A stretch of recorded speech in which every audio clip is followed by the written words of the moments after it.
Je suis Julie Borel, coach pédagogique au sein du Customer Changer et j'ai le plaisir aujourd'hui d'être avec une participante de notre académie. Jennifer, comment vas-tu? Je vais bien, merci. Et toi? Très bien, je te remercie. Est-ce que tu peux te présenter en quelques mots? Eh bien oui, donc moi c'est Jennifer, je vais bientôt avoir 36 ans. Je vis dans la région centre, plus précisément dans le Loiret, vers Orléans, très centré. Et aujourd'hui, je suis encore dans le salariat, mais j'ai commencé cette formation au sein du CLC pour une reconversion professionnelle totalement différente de l'environnement où je suis actuellement. Donc c'est très stimulant. Et quel a été du coup ton choix de métier numérique et pourquoi tu as choisi cette voie? Eh bien, j'ai choisi le community management. Pourquoi je l'ai choisi? Tout simplement parce que c'était un métier qui me parlait. Être un peu multitâche, choisir et travailler un peu sur plein de domaines. Le manager est très, très varié sur ses tâches. Et moi, j'ai besoin de ça pour progresser, pour avancer, pour comprendre plein de choses. J'ai cette curiosité-là aussi. Et vraiment, cette aide envers les clients aussi moi, j'aime beaucoup apporter mon aide et ma vision des choses. Donc, c'est ça qui m'a vraiment résonné dans le cerveau, dans la tête et au plus profond du cœur pour ce métier. Et qu'est-ce qui t'a poussé à envisager un changement de carrière? Eh bien, tout simplement parce que je me sentais plus du tout à ma place dans le salariat, pas de reconnaissance. Je sens que je suis pas à ma place, que je fais pas les bonnes choses, que je mets pas mes compétences à profit. Et j'ai envie d'être enfin moi-même, de plus avoir ce masque qui dit oui, je vais bien, mais en fait, pas du tout. J'ai vraiment envie d'être pleinement moi-même et faire ce travail avec mes compétences et qu'on me mette plus de limites en fait, plus d'interdictions de faire quoi que ce soit. Et j'ai envie de vraiment d'aimer à fond, à 200% ce métier. Quelle souffrance émotionnelle t'a motivé à te reconvertir? Du stress, de l'angoisse, un chamboulement psychologique assez fort, de la fatigue aussi, mentale. Beaucoup d'émotions mélangées en fait, mais principalement c'était l'angoisse d'aller au travail, de partir là-bas, de me dire que ma journée va pas être différente de celle que j'ai faite hier, de l'épuisement, beaucoup d'épuisement mental. À quel moment précis as-tu compris que ton métier ne te convenait plus? Eh bien, malheureusement, quand je réfléchis bien, je m'en suis rendu compte il y a presque un an et demi de ça. Il y a un an et demi de ça, j'ai fait un petit burn-out de mon ancien travail et je me suis dit, je peux plus y aller, c'est fini. Et puis, ben, j'ai retrouvé un autre travail, mais dans le même domaine dans lequel j'étais. Je pensais déjà au freelance inconsciemment dans ma tête, mais je me suis dit, en fait, j'ai que ces compétences-là à aujourd'hui. Donc, le freelance, en fait, j'ai pas de compétences. Donc c'est pas grave. Et puis oui, officiellement c'est un an et demi, enfin officieusement plutôt, mais officiellement c'est depuis, on va dire, 6 mois où je me suis rendu compte que ouais, il fallait que je change, qu'il fallait que je change ma façon de vivre, ma façon d'être. Ma santé était en jeu aussi, mon état physique et mental sont en jeu, donc il faut que je change tout. Il y a eu finalement un déclic, une journée en particulier qui t'a fait dire là, ça suffit. On va dire que c'était des journées mises bout à bout, où effectivement, même si j'ai un poste à responsabilité aujourd'hui dans le salariat, je me sens pas du tout écoutée, je me sens pas du tout. Quand on commence à aller demander de l'aide potentiellement à ses supérieurs et qu'on voit qu'il n'y a pas d'écoute et pas de compréhension, là le cerveau il part en cacahuète et il vrille, c'est vrai. Mes émotions ont été décuplées. Et donc là, j'ai commencé à quel moment réellement où j'ai vraiment eu ce déclic? C'était fin novembre 2024, début décembre 2024 à peu près, où j'ai commencé à faire des recherches un petit peu partout sur l'entrepreneuriat, sur le freelance. Je savais pas du tout vers quoi me rediriger. Et l'algorithme est bien fait, où j'ai trouvé cette fameuse vidéo du CLC qui expliquait la particularité de l'académie. J'étais attirée par ça, malgré l'algorithme qui me proposait d'autres plein de choses et tout ça. Et j'ai vraiment été attirée sur le CLC. Est-ce que tu peux nous raconter une situation peut-être la plus désagréable que tu aies subie dans ton ancien travail? Ça remonte à pas si longtemps que ça exactement, où j'avais déjà expliqué à mon directeur que et la formation CLC était déjà engagée, j'ai commencé tout juste et je lui dis, il voyait que ça n'allait pas, donc j'étais très fermée. Il m'a dit, on va parler. Je dis ok. Et je me sentais pas prête au final de lui expliquer que je voulais partir, mais là j'ai ressenti ce besoin en fait. Les mots sont sortis tout seuls. Je lui ai dit, écoute, ça va pas. Je sais que ma vie, je vais pas la finir ici. Je ne me sens pas du tout à ma place. Je suis entourée que d'hommes dans des entreprises où la majorité des employés, c'est des hommes. Se faire une place en tant que femme, c'est très compliqué. Même si j'ai du caractère, je me laisse pas faire et que voilà, je sais de quoi je parle, c'est très compliqué de se faire respecter et de se faire entendre. Je lui fais comprendre que oui, je suis fatiguée, que ça m'épuise, que que j'y arrive plus. Il me dit ta santé avant tout, c'est très important. Je lui dis écoute, oui, je suis pas prête à partir pour l'instant, mais voilà, c'est le but, c'est l'objectif. C'est encore un peu vague, mais voilà, je me lance dans une reconversion professionnelle. Sur le coup, ça s'est bien passé, et puis les jours ont passé et bah, je voulais en parler à la DRH et puis bah, la DRH, on en a parlé, mais je voulais avoir cette zone de confidentialité avec elle, me dire je peux lui parler pleinement à cœur ouvert, mais en fait tout le monde était déjà au courant que j'avais pris rendez-vous avec elle. Donc ça, c'était pas cool. Après, il y a eu une réunion, s'en est suivi notre entretien avec la DRH qui s'est très bien passé. S'en est suivi une autre réunion concernant mon travail et l'activité de mon travail avec mon collègue. Notre directeur nous convie à un entretien, à une réunion et dit, bah voilà, faut faire attention, il y a des employés qui sont pas bien dans leur travail,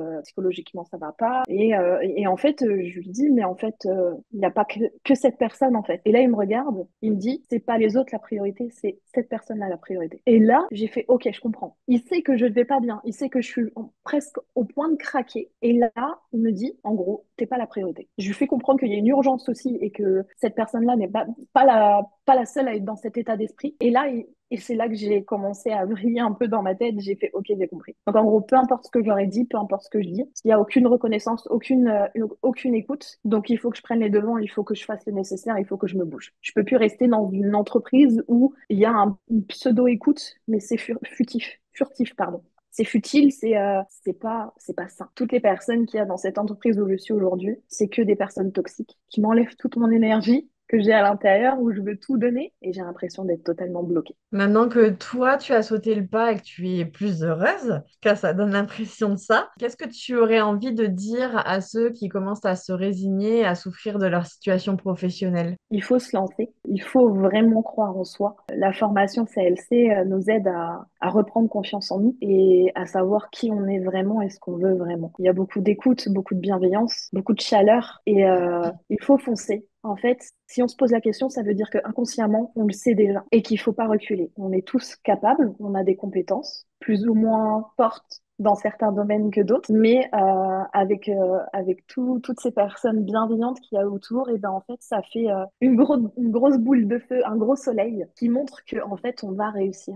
On va s'entraider et on va aller loin dans ce parcours. Et moi, ça m'a fait me découvrir aussi. Je suis sortie de mes zones de confort et ça fait peur. On va vers l'inconnu, en fait, de quelque chose de totalement différent. Et en fait, on se dit, mais en fait, on arrive à faire des choses incroyables. On se sous-estime, mais au final, c'est que du mental. Il faut croire en soi, croire en ses compétences, croire en ce qu'on veut et ce qu'on peut faire de mieux pour notre vie. Se sentir plus serein aussi à l'intérieur. Concernant le choix de l'académie, qu'est-ce qui t'a convaincu de nous choisir plutôt qu'une autre académie? Le terme académie, pour moi, signifie la structure. Et en fait, c'est aussi simple que ça. Je dirais pas plus parce que une académie, c'est une structure. Et moi, pour avancer, pour évoluer et pour me former, j'ai besoin d'un cadre et d'une structure. Et donc, en fait, c'est ça qui m'a attirée. Juste un simple terme, l'académie. L'académie est là pour vous aider à apprendre, à apprendre de vous et tout ça. Et en fait, c'est ça qui a tout changé, en fait. Ça a été très simple. J'ai même pas cherché plus loin. J'ai dit, OK, c'est ça que je veux. Ça m'a attirée, en fait, j'ai ressenti ce que mon corps a ressenti et j'ai dit, OK, je suis mon intuition. Et concernant ta reconversion professionnelle, quelles étaient tes principales craintes ou blocages avant de te lancer? Mes principales craintes et mes blocages, on va dire, je pense que c'est le manque de confiance en moi. Me dire qu'en fait, je suis peut-être pas assez avancée dans la formation et que je vais pas réussir, que je vais attirer personne, que les gens vont pas croire en ma compétence. Même si ma formation est pas totalement terminée, eh ben, je me dis que bah, j'arrive à faire mes preuves. Un gros manque de confiance en moi, la peur du jugement aussi, et la peur de pas donner aux clients ce qu'ils souhaitent, pas atteindre leurs objectifs ou pas comprendre ce qu'ils veulent vraiment, pas obtenir ce qu'ils veulent vraiment. Donc oui, c'est un petit peu mitigé en fait, mais je pense que principalement c'est le manque de confiance en soi. Il fait à quelques blocages de temps en temps. À quel point l'accompagnement humain et la communauté ont-ils pesé dans ta décision de nous rejoindre? C'est l'écoute. C'est rien que le premier entretien, il a été juste libérateur. Prendre cette décision de commencer la formation parce que j'ai eu quelqu'un qui a été très touché par mon histoire où j'ai lâché mon masque et les larmes ont coulé parce que j'ai parlé avec le cœur et c'était une personne très à l'écoute et je sentais que c'était une personne bienveillante et c'est ça qui a fait que ok, je ressens le besoin de faire ça donc vas-y je me lance, c'est pas grave, il faut se lancer, faut pas reculer parce que si je le fais pas maintenant bah, je le ferai peut-être plus et je vais peut-être regretter. Donc en fait, c'est le fait d'avoir une personne avec qui j'ai pu parler et me livrer à cœur ouvert. J'ai ressenti de la bienveillance, de l'écoute, de la compassion, beaucoup d'affection et ouais, beaucoup de compréhension dans ce que je vais expliquer. Est-ce qu'à un moment, tu t'es pas dit, c'est un peu trop parfait l'histoire? Et je pense que tout le monde se le dit. Qu'est-ce que je fais? Est-ce que je vais pas me faire arnaquer? Et en soi, j'avais pas forcément regardé, été voir d'autres avis, des avis sur Internet, du CLC. En fait, j'ai suivi le cours de toutes les vidéos. En fait, j'ai regardé toutes les vidéos, mais sans aller regarder les avis. Je me dis, ils sont convaincants quand même. Qu'est-ce que je fais? Mais j'ai quand même demandé autour de moi ce qu'ils en pensaient et tout ça. Et on m'a dit, si c'est ce que tu veux faire, fais-le. Si tu es consciente de partir dans une nouvelle vie, si tu testes pas, tu peux pas savoir si c'est vrai ou c'est faux. Donc vas-y, lance-toi. Donc je l'ai fait en fait. J'ai écouté mon cœur et j'ai écouté mon esprit en fait. Et c'est du bonheur. Aujourd'hui, c'est du bonheur. Depuis septembre 2024, justement, nous avons lancé la version numéro 4 de notre accompagnement, qui s'appelle Expérience, avec plus de coaching, des challenges motivants, des récompenses aussi pour les contrats signés, des gamifications pour rendre la reconversion plus fluide et agréable.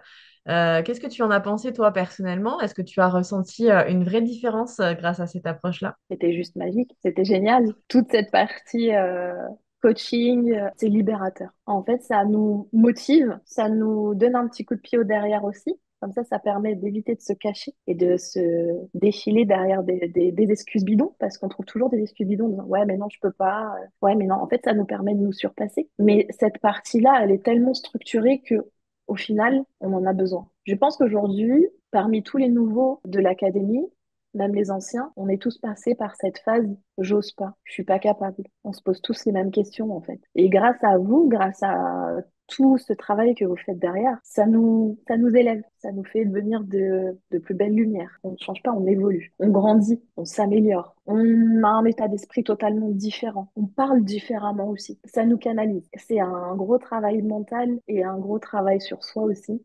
Et c'est pour moi, ça a été très bénéfique et ça a été libérateur. Est-ce que tu peux nous partager une anecdote ou un moment marquant que tu as vécu au sein du Custom Life Changer? Je pense que la chose la plus marquante au sein du Custom Life Changer, c'est lors des premiers challenges, quand les groupes ont été créés pour les challenges, c'est de rencontrer, d'être atterri dans une équipe et d'avoir rencontré deux merveilleuses personnes qui, euh, qui aujourd'hui on continue à discuter et qui sont pas dans la même région que moi, où on va se voir et c'est ce côté dynamisant, rencontrer des belles personnes, de la bienveillance, où on se comprend, où on rencontre de nouvelles personnes amicales et on se crée de nouveaux amis, un cercle amical très très fort et très intense. Il y a beaucoup d'entraide entre chaque personne, on s'entraide lors des challenges, des défis, on se motive. S'il y a une personne qui a un coup de mou, bah hop, nous on est là aussi pour faire l'inverse et redonner de la motivation. C'est ça, je crois, le fait marquant. Je pensais pas m'attacher à des personnes aussi rapidement. C'est réconfortant pour le cœur, ça réchauffe. Je pense que c'est ça qui m'a le plus marqué dans tout ça, oui. Si tu devais décrire justement ton parcours en un seul mot, lequel choisirais-tu et pourquoi? Je dirais extraordinaire. Extraordinaire parce que j'arrive encore à me surprendre chaque jour et tout simplement parce que je suis différente d'il y a quelques mois. Je parle différemment. Ça m'a fait évoluer énormément et travailler sur mon état d'esprit et ma façon de voir les choses aussi sur moi-même. Ça m'a fait énormément grandir. Du coup, au moment où tu nous as rejoints, tu étais toujours en cours d'emploi. Comment est-ce que tu as réussi à concilier finalement ta formation avec ton emploi et ta vie personnelle? Ou quelles décisions tu as dû prendre à un moment donné? Quelles décisions sont arrivées jusqu'à toi? Solution qui est plus arrivée vers moi et que j'ai pas forcément trop réfléchi. J'ai tenu bon, mais au final, je me suis rendu compte que c'était pas possible de pallier le monde du salariat et la formation parce que je voulais tellement me mettre à fond dans la formation, apprendre, changer de rythme. Et il y a aussi ce côté fatigue physique et mentale qui me plombait. Du coup, j'arrivais pas à me concentrer sur la formation et j'avais tellement envie d'apprendre, tellement envie de me donner à fond Du coup, la seule solution que j'ai eue, c'est d'aller voir mon médecin et lui dire, bah, en fait, ça va pas du tout. J'ai besoin de temps pour moi. J'ai besoin de me recentrer sur moi. Je commence une reconversion professionnelle. J'ai besoin encore de temps pour vraiment me recentrer sur ça. Faire ce que j'aime et ce que j'ai envie. Me donner à fond et obtenir du résultat et en vivre après. J'ai la chance d'avoir un médecin très à l'écoute et elle me soutient dans ça. Et à côté, je suis en train de faire aussi le parcours de démission reconversion. Donc, je suis bien suivie, j'ai une personne qui m'écoute, je fais toute la partie administrative et tout. Donc, ça me permet aussi de voir loin et de me dire qu'en fait, je peux y arriver, en fait. Il faut pas que je lâche. Donc c'est ça. Aujourd'hui, bah oui, malheureusement, j'ai dû arrêter, entre guillemets, mon activité de salariat. Donc, bah, malheureusement, je suis en arrêt de travail, mais ça me permet de me concentrer sur cette formation et cette nouvelle reconversion. Et je sais qu'il y a du positif qui va arriver après. Et je me sens mieux, plus moi, plus détendue, plus sereine, plus paisible aussi. Beaucoup plus calme. Où en es-tu aujourd'hui par rapport à tes objectifs initiaux? Eh bien, j'avance aussi à décrocher des contrats. J'ai des clients, j'arrive à me faire valoir, j'arrive à me montrer, à parler de moi, à dire ce que je sais faire. En fait, c'est le fait d'avoir pu attirer des clients vers moi qui soient intéressés par mon profil et que moi, après, je puisse les convaincre de travailler avec moi pour pouvoir engager une bonne collaboration et avancer ensemble. Prouver que je suis pas juste fictive, que je suis pas un robot, que je suis vraiment une humaine. Et c'est ça qui est difficile aussi. Prouver aux autres que ben, on est bien humain et on n'est pas des robots. Est-ce que tu peux nous raconter justement un moment précis où tu as décroché ton premier client? Comment tu l'as vécu? Qu'est-ce que tu as ressenti à ce moment-là? Et ben, la chose la plus bizarre dans tout ça, c'est que je venais à tout juste de m'inscrire au sein du CNC et de commencer la formation. Ça faisait peut-être une petite semaine. Et justement, une personne recherchait un community manager pour sa tante. Et là, je sais pas pourquoi, je me suis dit, allez, Jennifer, c'est pas grave. Tu vas au culot, tu essayes. Tu testes, tu t'en fiches. Et je lui ai envoyé un message direct en disant, bah écoute, voilà, je viens tout juste d'arriver dans le CLC, ton message m'intéresse. Il me dit, bon, ok, pas de souci, je te donne les coordonnées de ma tante, tout va bien, tu discutes avec elle, il n'y a pas de souci. Et je suis toujours avec cette cliente-là et on continue à travailler ensemble et elle est contente de mon travail et on voit loin et on fait des projets et on avance. Donc, c'est gratifiant, c'est extrêmement gratifiant. Et quel Une regard personne porte ton entourage du coup sur cette évolution, sur ton évolution? sur les personnes positives, elles voient une différence. Elles sentent ma façon de parler qui a énormément évolué, que j'ai un peu plus confiance en moi. Il y a encore un peu de travail, mais ils voient l'évolution en fait. Je m'investis un peu plus, j'ai moins de doutes, je vois beaucoup plus loin, je travaille beaucoup plus. J'essaye d'être plus assidue. Les personnes négatives, un peu plus difficiles. Euh, ouais, mais c'est pas sécurisant, t'es sûr que tu vas y arriver et tout ça. Mais en fait, c'est mon choix. Je préfère sortir les personnes qui sont négatives et garder les personnes positives qui voient en moi de l'évolution et du changement, où où me voient m'élever et me grandir plutôt que l'inverse. Donc, ça fait plaisir quand des personnes disent elles-mêmes, ça se voit que tu évolues, ça se voit que tu avances. Il y a des projets positifs. Les portes s'ouvrent à toi, ça se ressent, ça se voit. Toutes les démarches qui se passent là, ça se voit. Et donc, du coup, je veux pas lâcher l'affaire. Je veux continuer dans ce sens-là. Si l'occasion se présentait, est-ce que tu recommanderais cette expérience et notre académie à un de tes proches à qui tu tiens énormément et pourquoi? Évidemment, oui, aucune hésitation de toute façon, parce que pourquoi? Tout simplement parce que c'est une académie qui est très engageante, qui est à l'écoute et qui te fait redonner confiance en toi. Et ça, c'est tellement un bonheur de se ressentir ça, un réconfort, comme si c'était un petit coin douillet où chacun a sa place. Et ça, c'est génial. Chacun a sa place, chacun discute. C'est de la bienveillance, c'est de la magie. C'est des rires, c'est des faux rires, c'est du sérieux, mais c'est toujours des moments agréables. Si tu pouvais donner un seul conseil à quelqu'un qui hésite à se lancer, ce serait quoi? Fonce et n'hésite pas. Il faut juste que tu crois en toi. Imaginons que tu reviennes sur ce podcast dans un an. Où aimerais-tu être à ce moment-là? J'ai envie de dire que j'aimerais être pleinement moi et de vivre de mon activité aujourd'hui, d'être à 100% dans ce métier et vivre enfin de tout ça. C'est ce que je souhaite, ouais. Est-ce qu'il y a des rêves que tu aimerais avoir réalisés? Déjà ça, c'est mon premier objectif. La carrière, travailler pour et me donner à fond là-dessus pour justement, et je pense que c'est ma priorité aujourd'hui. C'est le premier objectif, c'est me donner à fond et vivre à 100% de mon activité. Et si aujourd'hui on comparait ta vie avant, puis ta vie après ta reconversion avec l'académie, que dirais-tu? Je suis devenue une nouvelle femme, une nouvelle moi, ou peut-être redevenue moi, surtout. C'est peut-être ça, surtout. Je suis enfin moi et enfin moi-même et j'ai plus de masque et j'ai plus peur de dire ce que je pense. Et pour clôturer, du coup, en un mot, comment décrirais-tu l'impact du CLC sur ta vie? Je dirais puissant. Une puissance extraordinaire et un gros boom dans le cœur et dans la tête. Un gros boom, mais qui fait pas mal, qui fait beaucoup de bien, avec plein d'étoiles et plein de lumière. Merci Jennifer pour ton témoignage, ta personnalité, Avec ton plaisir. énergie et ton partage d'expérience surtout. Ton retour va pouvoir inspirer et motiver la prochaine promotion de notre académie. Tu peux être fier de ce que tu as accompli et continue d'apporter 100% de ton énergie et du sens dans tout ce que tu fais. À très bientôt. À très bientôt.